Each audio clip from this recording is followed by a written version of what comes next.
Hello Chutki friends, welcome back to our Chutki channel. మీ చిన్న చుట్కీ పెద్ద knowledge. Today again I'm back with an super healthy recipe అండి.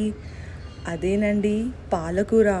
పాలకూర అనగానే అబ్బా ఆకుకూర అనుకుంటారు, కానీ ఈ రెసిపీ మీరు ట్రై చేయండి.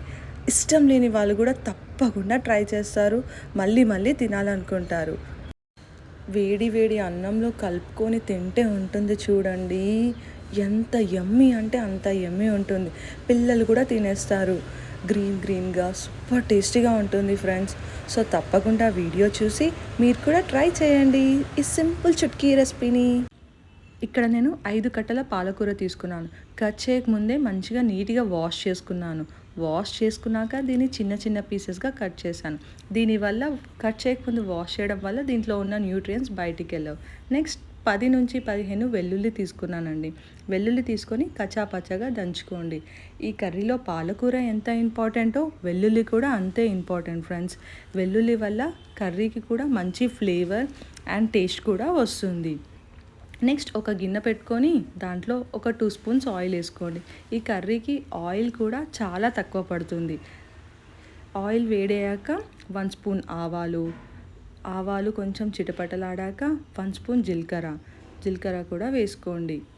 అసలు ఈ కర్రీ వల్ల ఎంత బెనిఫిట్స్ ఉన్నాయంటే వెయిట్ లాస్కి మంచి రెసిపీ. మెయిన్గా హెచ్బి మంచిగా ఇంక్రీజ్ అవుతుంది, ఐరన్ అబ్జర్ప్షన్ కూడా పెరుగుతుంది. నెక్స్ట్ ఇప్పుడు ఆయిల్లో ఆనియన్ పచ్చిమిర్చి కూడా వేసుకోండి. ఆనియన్ పచ్చిమిర్చి మంచిగా ఫ్రై అవ్వనివ్వండి. మరీ ఎక్కువ ఫ్రై అక్కర్లేదు. నాన్ వెజ్ కర్రీస్ అనుకోండి, ఎప్పుడైనా ఆనియన్ బ్రౌన్ కలర్లోకి ఫ్రై అవుతేనే కర్రీకి టేస్ట్ వస్తుంది. అదే వెజ్ కర్రీస్ అనుకోండి, ఆనియన్ కొంచెం లైట్గా మగ్గితే చాలండి, అప్పుడు కర్రీస్కి మంచి టేస్టీగా ఉంటాయి. నెక్స్ట్ ఒక హ్యాండ్ఫుల్ ఆఫ్ కరివేపాకు తీసుకోండి. కరివేపాకు తీసుకొని అందులో యాడ్ చేసి 1 నిమిషం అలా కలపండి. కరివేపాకు కూడా చాలా హెల్దీ అండి, అన్ని కర్రీస్లో యూస్ చేయండి. నెక్స్ట్ ఇందాక మనం క్రష్ చేసి పెట్టుకున్న వెల్లుల్లి ఉంది కదండి, అది కూడా దీంట్లో యాడ్ చేసేసేయండి.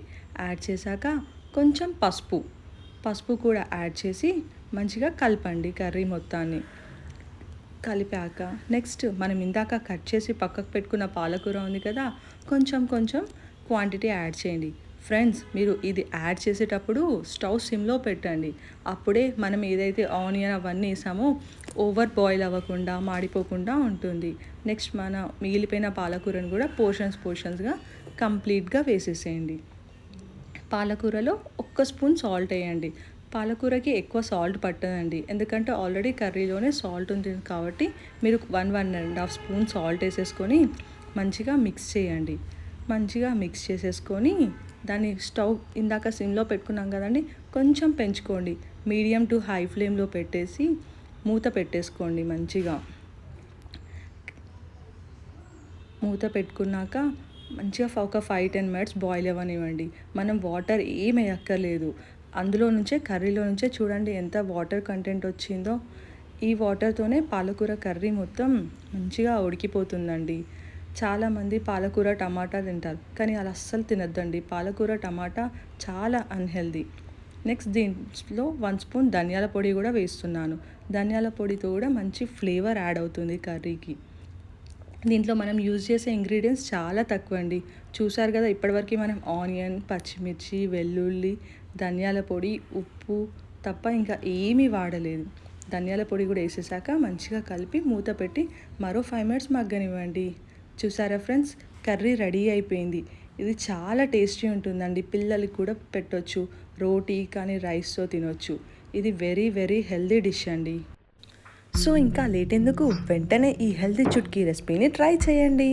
ఈ వీడియో చూస్తున్న వాళ్ళు ఇంకా ఎవరైనా సబ్స్క్రైబ్ చేసుకోకపోతే వెంటనే సబ్స్క్రైబ్ చేసుకొని మన చుట్కీ గ్యాంగ్లో జాయిన్ అవ్వండి మరిన్ని ఇంట్రెస్టింగ్ అండ్ ఫన్ వీడియోస్ కోసం. Bye friend, see you in the next video.